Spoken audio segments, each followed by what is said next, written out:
అందరికీ నమస్కారం అండి. ఈరోజు మనం different types of colour economies గురించి నేర్చుకుందాం. చూడండి, 7 టైప్స్ ఆఫ్ కలర్ ఎకానమీస్ ఉన్నాయి డిఫరెంట్‌గా. మనం ఒక్కోటి నేర్చుకుందాం. First orange economy. Orange economy అంటే ఏంటంటే ఓన్ క్రియేటివిటీ ద్వారా అమౌంట్ సంపాదించడం అనేది.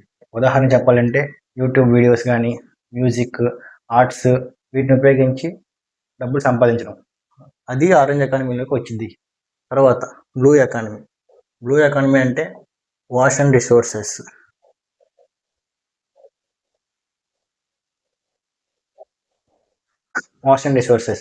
Like fishing, boating, coastal tourism ఇవన్నీ రిలేటెడ్ టు బ్లూ ఎకానమీ అనమాట.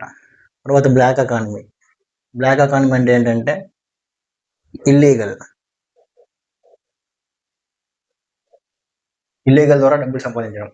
అంటే చట్టానికి వ్యతిరేకంగా, చట్టాన్ని అతిక్రమించి, రూల్స్ని నెగ్లెక్ట్ చేసి ఇల్లీగల్గా అమౌంట్ సంపాదించడం, ట్యాక్స్ కట్టకుండా ఎగ్గొట్టడం లాంటివి, గ్యాంబ్లింగ్ అవన్నీ బ్లాక్ ఎకానమీ కిందకు వస్తాయి. తర్వాత రెడ్ ఎకానమీ అంటే natural resources, heavy industries.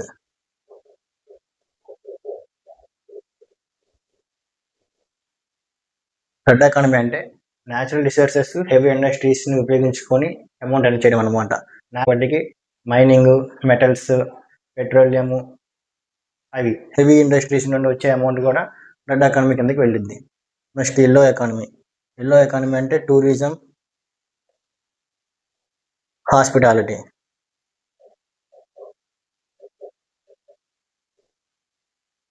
Tourism అంటే travel charges, hotels, tickets book చేసుకుంటారు కదా అమౌంట్, అవన్నీ ఎల్లో ఎకానమీ కిందకి వస్తాయండి. నెక్స్ట్ పర్పుల్ ఎకానమీ అంటే కల్చర్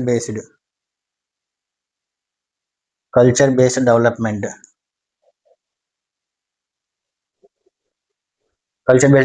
అంటే లైక్ హ్యాండీక్రాఫ్ట్స్ ఉంటాయి కదా, హస్తకళలు, చేత్తో చేసినవి అమ్మడం లాంటివి, సాంప్రదాయ నృత్యం, సాంప్రదాయ సంగీతం వాటిని ఉపయోగించుకొని ఇన్కమ్ జనరేట్ చేయడానికి పర్పుల్ ఎకానమీ అంటారు.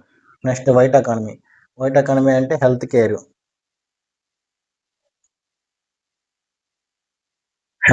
హాస్పిటల్స్.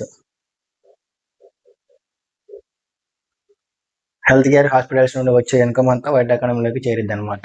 ఈ విధంగా మనకు ఎకానమీలో 7 types of different colours of economies ఉన్నాయి.